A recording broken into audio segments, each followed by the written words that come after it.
Hola, bienvenidos, bienvenidas a esta conferencia del Aula Cultural de Hermandades del Trabajo del Centro de Madrid, en este año que ya sabéis que estamos conmemorando el 75 aniversario de la fundación.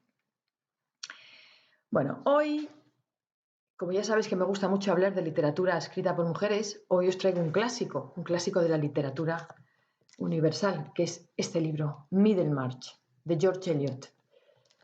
Bueno, este libro, según una encuesta que se hizo entre un montón de críticos no británicos, está considerada como la mejor novela inglesa de todos los tiempos. Llama la atención en esta selección de 25 novelas inglesas, casi la mitad fueron escritas por mujeres. Ahí tenéis las portadas de algunas de las primeras de esta lista. Y como veis están incluidas 3 novelas de George Eliot, la autora de Middlemarch, 3 novelas de Virginia Woolf, 3 de Jane Austen, y la lista sigue con las hermanas Bronte, Doris Lessing y Sadie Smith.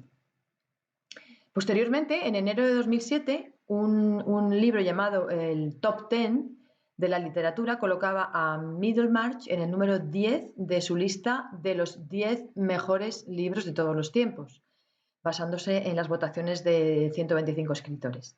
Vamos, que lo que quiero deciros es que este tocho que os estoy presentando, del que os voy a hablar hoy, es una de las grandes novelas de la literatura de todos los tiempos, aunque es en lengua inglesa, ¿vale? Bueno, así que nada, no me queda más remedio que acercaros esta novela, porque me encantaría que la leyerais y por eso no voy a intentar no hacer demasiado spoiler, como se dice ahora, y daros a conocer también a su autora, porque George Eliot en realidad fue una mujer, Mary Ann Evans, que decidió firmar sus novelas con este nombre masculino de George Eliot. En principio no parece que fuera porque por esa opinión que se tenía entonces de las mujeres escritoras, porque ella era una mujer que ya había publicado ensayos, había publicado traducciones, lo que para ella era literatura superior, y en cambio las novelas le parecían que quizá no fueran tan importantes, y bueno, decidió escribirlas con este seudónimo masculino. Mary Ann Evans, que la tenéis ahí en 2 retratos de 2 diferentes épocas de su vida, nació el 22 de noviembre de 1819 en una familia de clase media rural de las Midlands inglesas. Fue una niña estudiosa, fuera de lo común, una lectora compulsiva y muy curiosa. Tuvo además una educación muy inusual, porque era una niña inteligentísima, fuera de lo común, y su padre pues le dio una formación muy poco típica para las mujeres de la época, ¿no? Llegó a leer, aparte de inglés, alemán, italiano, francés, hebreo, latín y griego. Claro, lo que le permitió aprender de los clásicos y estar en contacto con las ideas más avanzadas de su época. Estuvo en contacto con grandes pensadores, filósofos, políticos, todo tipo de personajes muy influyentes en su época. Se estableció en 1850 en Londres y empezó a trabajar de editora, traductora y crítica en la revista Westminster Review, que era el órgano del pensamiento progresista de Inglaterra en aquella época. Incluso llegó a ser subdirectora de esta revista entre los años 1851 y 54, cargo en el cual conoció a los escritores más relevantes de su época, y uno de ellos, que fue el filósofo, científico y periodista George Henry Lewes, que era un hombre casado y con hijos, pues tuvo una relación, se enamoraron, él tuvo una relación con él larguísima durante 20 años, hasta la muerte de él. Él también tenía otra mujer, estaba casado y tenía un matrimonio abierto. Parece que la mujer de él también había tenido hijos con otro hombre. Bueno, la cuestión es que era una pareja muy rara para la época, en esa época de la moral victoriana, que sinceramente no se entiende cómo, a pesar de esta vida tan liberal, tan libre y tan rupturista de lo que era la norma, fue una mujer muy admirada en su época. Además, para acabar de rizar el rizo, después de la muerte de este hombre, que fue su alma gemela, pues se casó con un hombre 21 años menor que él, que era el administrador de su fortuna. Y bueno, ella murió el mismo año de ese matrimonio, en 1880, el 22 de diciembre. Bueno, fue, como digo, una escritora muy bien considerada ya en su tiempo, una escritora admiradísima, incluso por sus coetáneos, como por ejemplo su amigo Charles Dickens. Fue admirada por Proust, por Freud, bueno, ya veremos como por Virginia Woolf, una poeta como Emily Dickinson, todas hablaban, o sea, la alababan y hablaban de ella siempre con gran admiración. Bueno, dentro de la gran tradición narrativa de la narrativa inglesa escrita por mujeres, que se extiende entre Jane Austen, que la veis ahí arriba, y Virginia Woolf, George Eliot ocupa un lugar destacado, sobre todo por la solidez intelectual de sus obras. Era una mujer muy preparada intelectualmente, ¿no?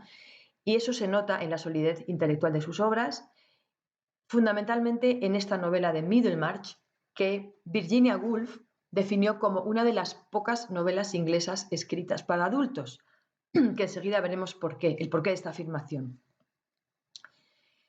Bueno, pues ya vamos al grano, vamos a entrar dentro de la historia de Middlemarch. Bueno, lo primero que os voy a contar de Middlemarch, en rasgos generales, unos cuantos rasgos importantes que creo que hay que conocer antes de entrar en lo que es el argumento. Bueno, lo primero es que se trata de una novela ubicada dentro de la corriente del realismo. Es una novela que trata de reflejar la realidad de la época. De ahí es el subtítulo que tiene la novela, que el subtítulo es Un estudio de la vida en provincias, que yo creo que lo dice todo ya. Lo segundo es que es una novela coral, es decir, no hay un solo protagonista o digamos que el protagonismo está repartido entre varios personajes. Y sobre todo es que la novela nos introduce en la vida de toda una colectividad de personas que habitan en la zona media de Inglaterra, que está marcada ahí en el mapa, lo que se conoce con el nombre de las Midlands, las tierras medias. Y concretamente estos habitantes pueblan una ciudad inventada que ella llama Middlemarch. Así que parece que para George Eliot todo lo que se cuece dentro de ese pequeño universo de esta ciudad de provincias inglesa cobra protagonismo. Bueno, un poco me está recordando, un poco al estilo de lo que ocurre con Vetusta, con la ciudad de Vetusta, en la novela de La Regenta, de Clarín. El tercer aspecto importante, que George Eliot sitúa su novela no en su propia época, sino 40 años atrás. Es decir, los hechos que narra no son coetáneos a ella, sino que sucedieron o podrían haber sucedido cuando ella era aún una niña, con lo que toma distancia. La novela, pues, está ambientada entre los años 1829 y 1832, aunque se empezó a escribir en 1869-1870, ¿no? Se publicó por primera vez en entregas entre 1871 y 72. Y lo que hace George Eliot es incorporar en su novela el impacto de los cambios que habían tenido lugar mucho tiempo antes del momento en que se escribió. El movimiento para reformar el sistema electoral corrupto de Gran Bretaña, que está presente en la novela. Los personajes discuten sobre ese tema, que fue tan importante para el país porque abrió el voto a ciudadanos que antes no lo tenían. La emancipación católica, la primera llegada de los ferrocarriles, la aplicación de nuevos descubrimientos científicos a la atención médica, pero además incluye otros temas subyacentes como la religión, la educación, la hipocresía social y muy especialmente la situación de la mujer y la naturaleza del matrimonio. Esta distancia de 40 años le permite a la novelista ver más claramente cómo sus personajes lidian con asuntos que en ese momento solo entienden parcialmente, ¿no? Como todos nosotros entendemos la historia que estamos viviendo solo parcialmente, ¿no?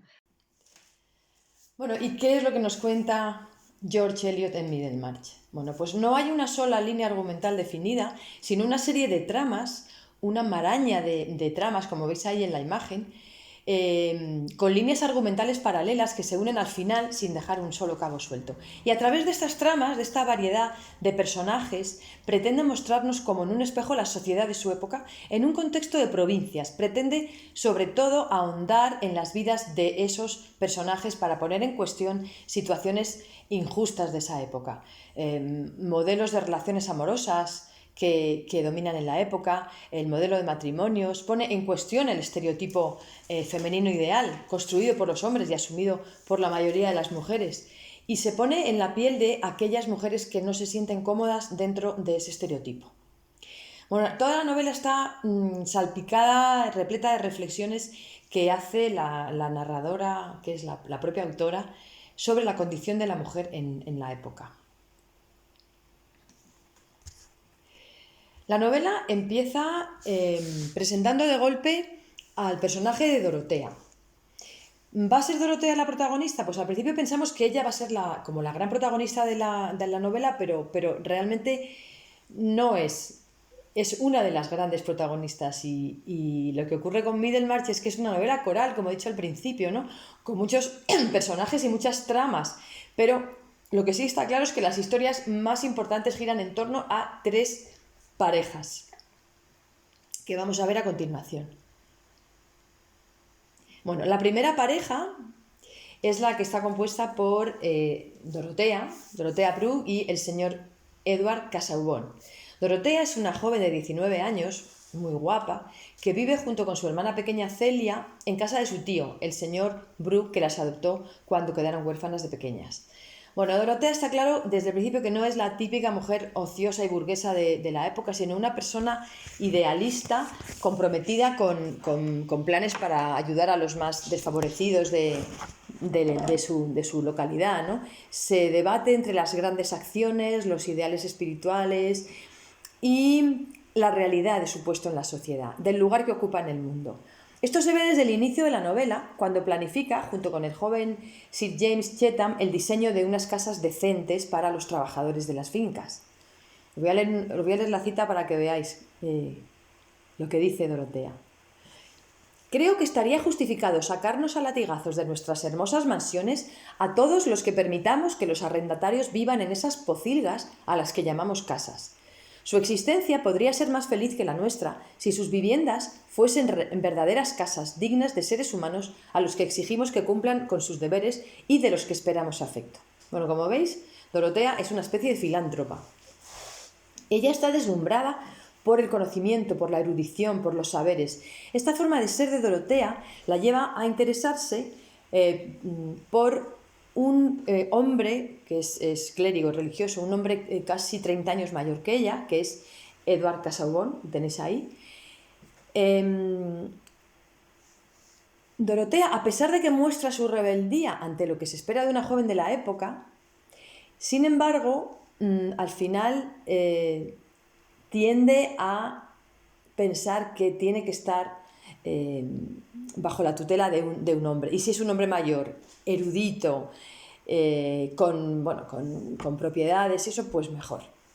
Esta rebeldía de lo que se espera, ante lo que se espera de una joven de la época, la vemos en las primerísimas páginas, cuando en una conversación con Sir James Chetham, que él le dice que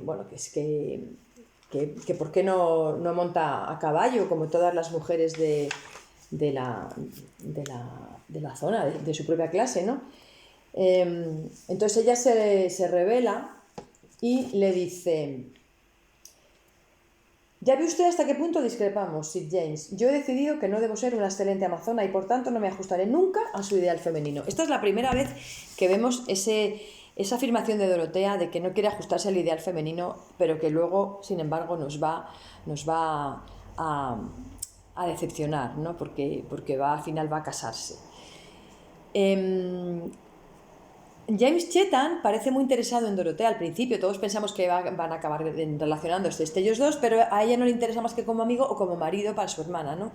Así que, como veis, al final nos contraría mucho a los lectores y lectoras cuando decide contraer matrimonio con Casaubon, porque a medida que vamos leyendo nos damos cuenta de que este personaje es un pedante erudito de clase media que está enfrascado en una magna obra que para él es lo más importante de su vida, titulada La llave de todas las mitologías.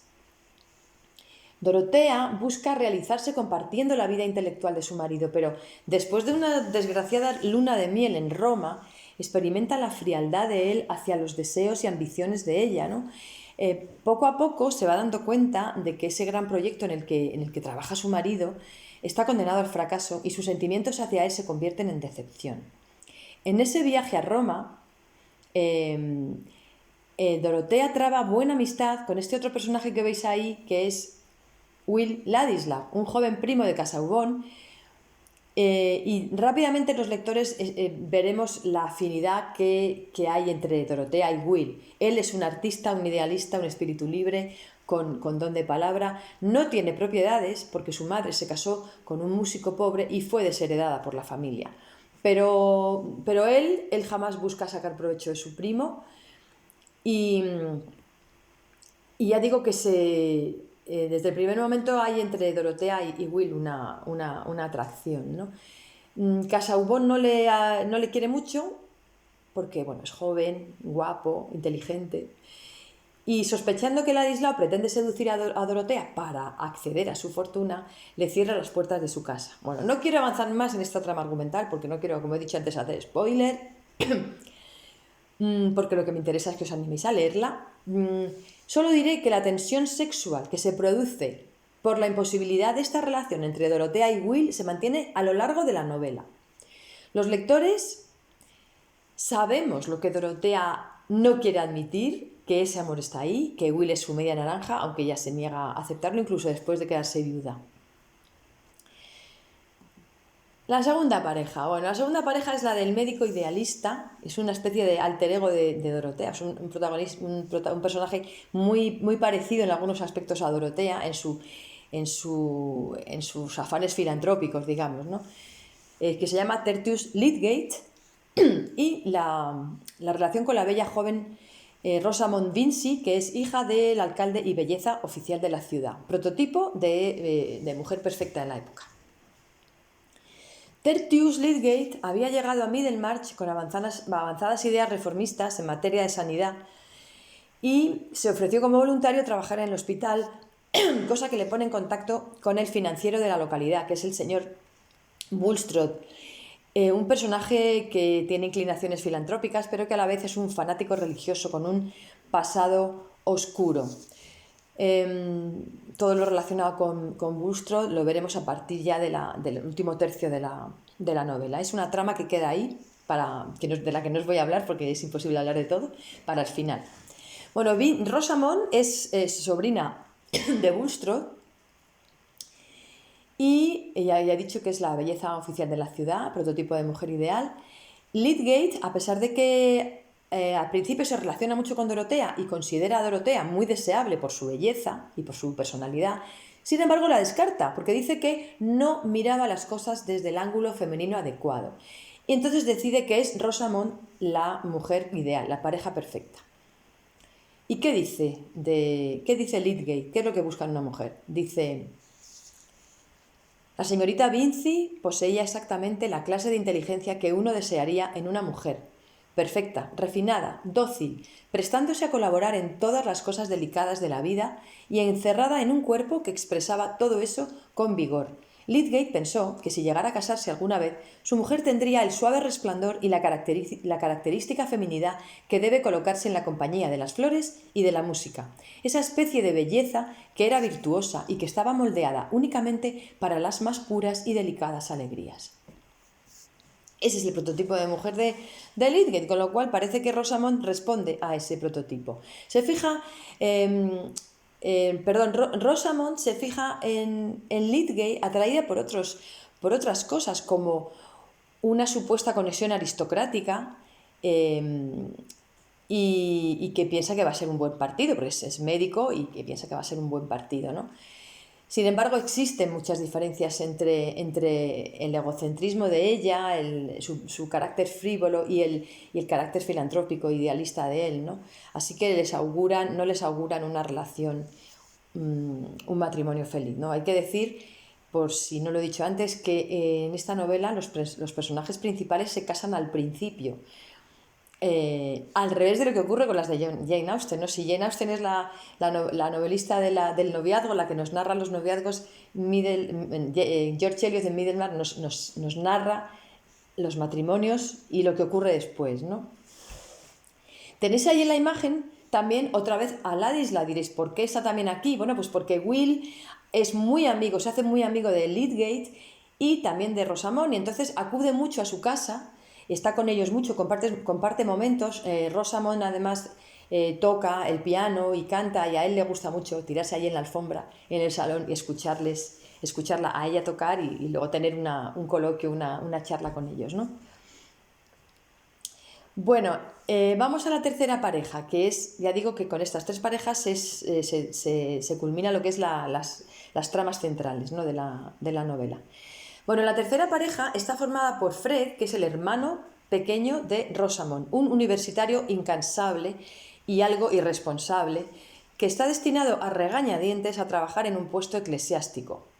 Y Mary Garth, que es la chica de la que está enamorado, en realidad son novietes desde niños, y esta chica es uno de los personajes femeninos más interesantes de la novela. Es una joven franca, sensata, inteligente, pero humilde a la vez, que dice que no lo aceptará como marido hasta que él no abandone la iglesia, porque ella sabe que no tiene ninguna vocación. Ella sabe que no tiene ninguna vocación eclesiástica y que es una hipocresía y una incoherencia por su parte meterse ahí de vicario, ¿no? Solamente porque es un puesto de trabajo que le va a dar de comer. Fred, que aparece al principio como el hijo descarriado, un poco la ovejilla negra, ¿no? de la familia, porque tiene problemas con unas deudas de juego, pues se ve obligado a pedir prestado dinero al padre de Mary, a Caleb Garth, para cumplir con los compromisos que tiene. Esta humillación le lleva a Fred a replantearse su futuro y finalmente decide hacer caso a Mary, abandonar la carrera religiosa para prepararse con Caleb como administrador de fincas, trabajo que va a ejercer hasta el final de muy buenas formas. Entre medias os he puesto ahí otro personaje, que es el reverendo Camden Fairbrother, que a pesar de aspirar también a casarse con Mary, lo que a la madre de Mary a la madre de Fred le convence más, a la madre de Mary, perdón, no solo aparca sus pretensiones de matrimonio, sino que ayuda a Fred a que Mary lo acepte. Es curioso porque los personajes religiosos que aparecen en Middlemarch no aparecen nunca dando sermones. No olvidemos que Mary Ann Evans era agnóstica y no presenta nunca a estos religiosos dando sermones, sino siempre en labores más humanas, de relación con otros personajes de la novela a los que van a ayudar, ¿no? O sea, es la parte esa de una visión un poco más humanista de lo que es la religiosidad. Bueno, estas tres narraciones entremezcladas con tramas laterales y con más personajes constituyen la base de la historia hasta bien entrado el último tercio de la novela. Luego se añaden, como he dicho, otras líneas argumentales, otros personajes, pero todos ellos son coherentes y la autora las une al final para que la narración global sea coherente y tenga unidad. Esta es la maraña de personaje, ya la habéis visto. Vamos a ver cómo se gesta Middlemarch. Middlemarch surgió de dos proyectos separados. El primero era una novela iniciada a principios de 1869, originalmente dedicada a la llegada de un médico idealista a un pequeño pueblo inglés. Os podéis imaginar, ese médico idealista era Lydgate. Esta narración iba con mucha lentitud hasta que se interrumpió definitivamente por un suceso trágico en la vida de Mary, en la vida de la autora, perdón. El segundo proyecto, iniciado en noviembre del año 1970, era una historia totalmente nueva, titulada provisionalmente Miss Brooke, donde George Eliot creó el personaje de Dorotea. No sabemos cuándo decide hacerlo, pero en marzo de 1871 ya había empezado a unir ambas historias. La novela se fue publicando por entregas, un libro cada 2 meses, lo que permitió a la autora ir familiarizando a los lectores con sus personajes y con sus historias. En total, Middlemarch está compuesto de 8 capítulos, que son los 8 libros que se publicaron por entregas. Cuando lo escribió, ella tenía 50 y tantos años y era una famosa mujer de letras. Sin embargo, se encontraba en ese momento en una situación un poco de impasse, porque después de dedicarse muchos años al periodismo literario, al ensayo y a la traducción, entre los 20 y los 30 había publicado 3 novelas que tuvieron mucho éxito. Os las pongo ahí desde arriba hasta abajo. Adam Bede, El molino de Flos y Silas Marner, que tuvieron mucho éxito, pero luego las siguientes, Rómola, que estaba ambientada en la Florencia del siglo XIV, y la altamente política Felice Hall de Radical, apenas tuvieron éxito. Entonces, cuando ella escribe Middlemarch, está tratando otra vez de redescubrir ese talento que tenía para los dramas cómicos de la vida cotidiana y las pequeñas tragedias. Los admiradores de Middlemarch a menudo citan la descripción de Virginia Woolf de la novela de George Eliot como una de las pocas novelas en inglés escritas para adultos.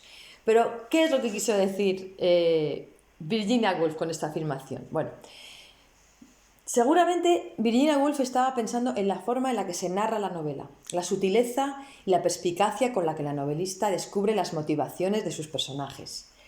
Descubre porque en realidad Eliot, quizá más que cualquier otro novelista inglés, parece acercarse a esos personajes como seres que ya existen. Ella los observa y los escucha y nos atrae a sus cavilaciones sobre por qué se comportan como lo hacen.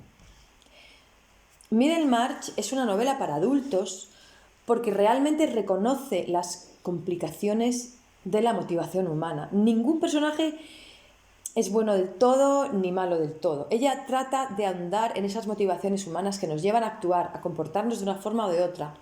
Y a pesar de que ciertos personajes como Casaubon nos resulten ciertamente odiosos, también encuentra en ellos motivaciones para justificar sus acciones. Hay una cita, hay un fragmento que dice: aquel día, la señora Casaubon, Dorotea, empezó a comprender que era un espejismo esperar de su marido una respuesta a sus sentimientos, y advirtió también el nacimiento de una premonición. En la vida de su marido quizá existiera una tristeza que le llevaba a estar tan necesitado de consuelo como ella. O sea, si os fijáis, es una forma de querer entender los caracteres de ciertos personajes, ¿no? De no darnos... de no querer que nos casemos con unos y con otros no, sino que entendamos las motivaciones por las que actúan unos y otros. Leer Middlemarch en realidad es enfrentarse a una dimensión distinta de la novela decimonónica. Un escritor y crítico muy conocido, David Lodge, en su ensayo El arte de la ficción, dedica un capítulo a Middlemarch para hablar de la motivación. Y dice: ¿qué tipo de conocimiento esperamos extraer de la lectura de novelas que nos cuentan historias que sabemos que no son verdad? Una respuesta tradicional a esa pregunta es un conocimiento de la mente o del corazón humanos. Y más adelante dice: pero la motivación en una novela como Middlemarch es un código de causalidad. Su objetivo es convencernos de que los personajes actúan como actúan, no simplemente porque conviene al desarrollo del argumento, sino porque una combinación de factores, algunos internos, otros externos, plausiblemente les empujan a hacerlo. Y llegamos a otro capítulo, a otra parte de esta conferencia que yo lo llamo una narradora entrometida, que me gusta muchísimo, porque es el momento de hablar del tipo de narrador que hay en la novela. La novela está narrada fundamentalmente en tercera persona, desde el punto de vista del narrador omnisciente, como ocurre en la mayor parte de la novela realista. Sin embargo, Middlemarch tiene una peculiaridad y es la intromisión frecuente de ese narrador en primera persona que hace comentarios sobre lo que acaba de escribir. tiene esa condescendencia cómica con sus personajes y eso la diferencia de otros autores de la época. Por eso yo la llamo una narradora entrometida. Y además tiene tanto cuidado en corregir la tendencia del lector para ponerse del lado de un personaje en lugar de otro, que la narradora incluso se corrige a sí misma. En el capítulo 29, poco después de que Dorotea y Edward Casaubon hayan regresado de su luna de miel en Roma, comienza de una forma que ahí vais a ver claramente a lo que me estoy refiriendo.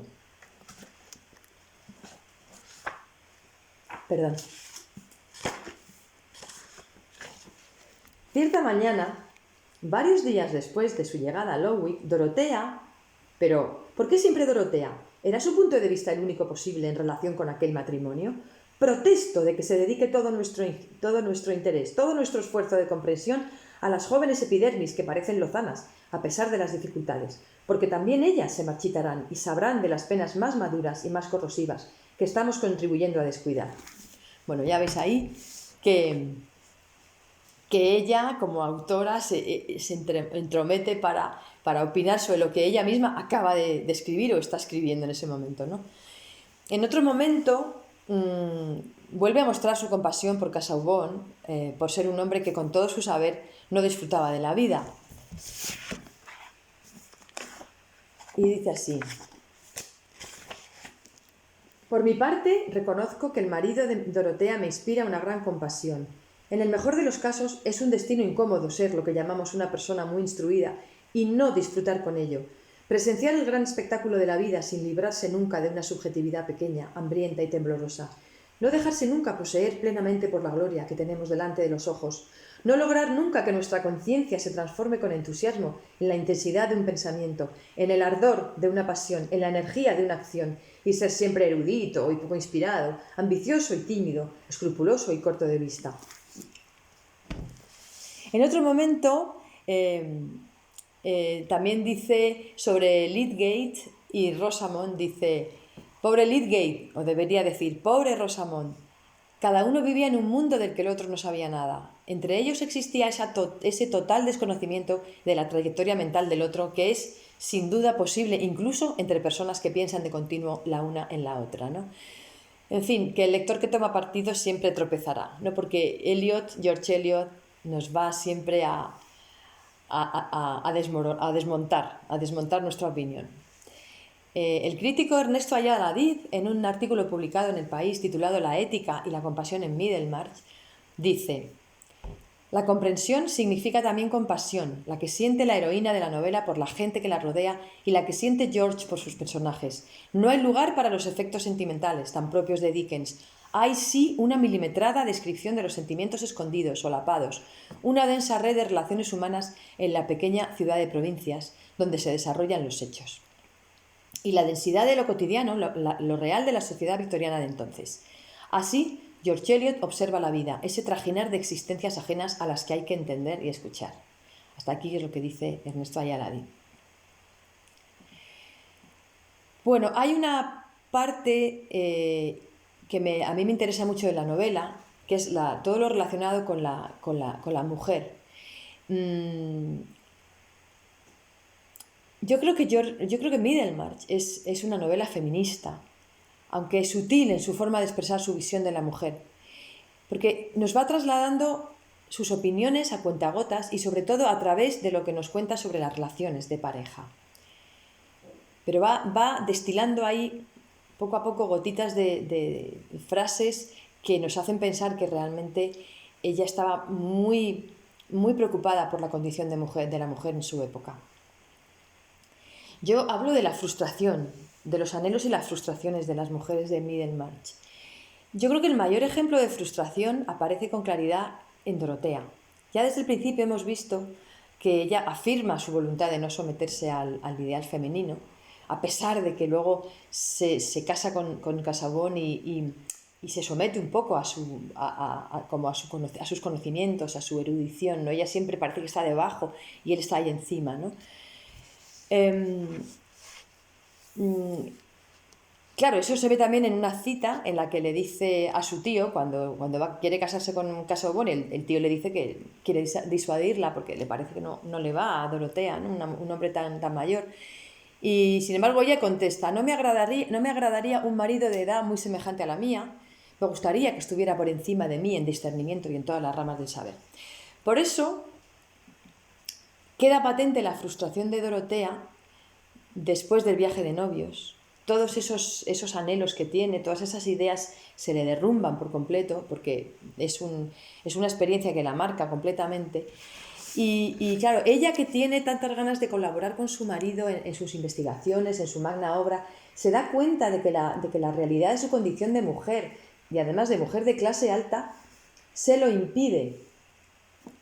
Hay un fragmento, este fragmento lo quiero leer aunque es un poco largo porque me parece que da buena cuenta de lo que es la frustración de Dorotea. ¿Cuándo comenzarían los días de su activa devoción como esposa, destinados a fortalecer la vida de su marido y a enaltecer la suya propia? Quizá nunca, tal como ella los había imaginado, pero de algún modo todavía quedaban posibilidades. Mientras tanto, allí estaba la nieve y el arco de neblina gris tan próximo al suelo. Allí estaba la sofocante opresión del mundo de las damas de elevada posición, a quienes todo se daba hecho y de quienes nadie solicitaba ayuda.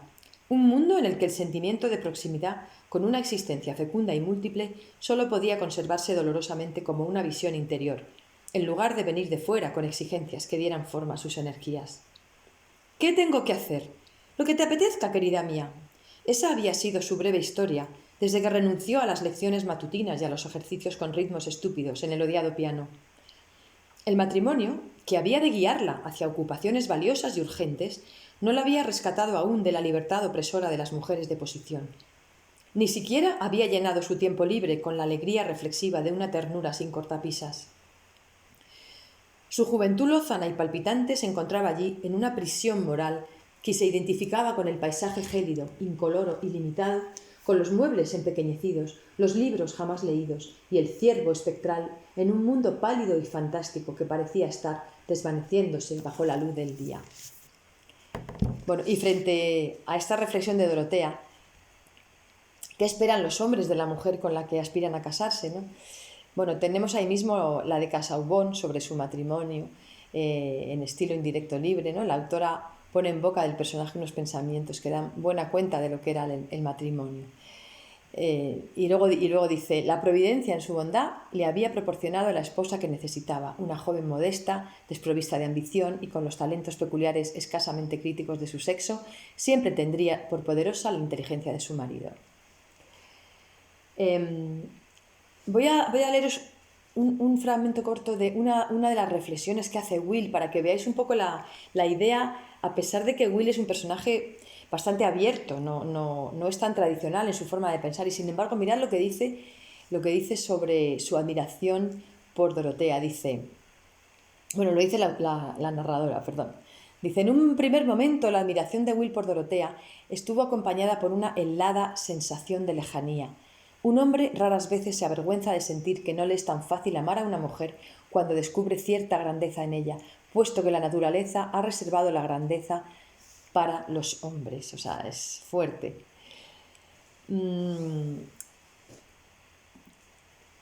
Bueno, vamos a ir terminando ya. En líneas generales, Middlemarch ha mantenido su popularidad y sigue siendo considerada una de las obras maestras de la literatura inglesa por su contenido y por la forma en la que está escrita.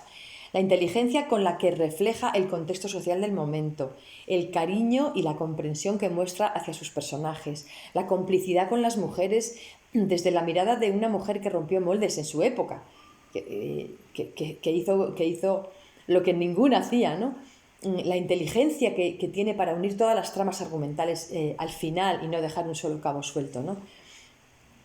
Mary Ann Evans, que firmó sus novelas con el seudónimo de George Eliot,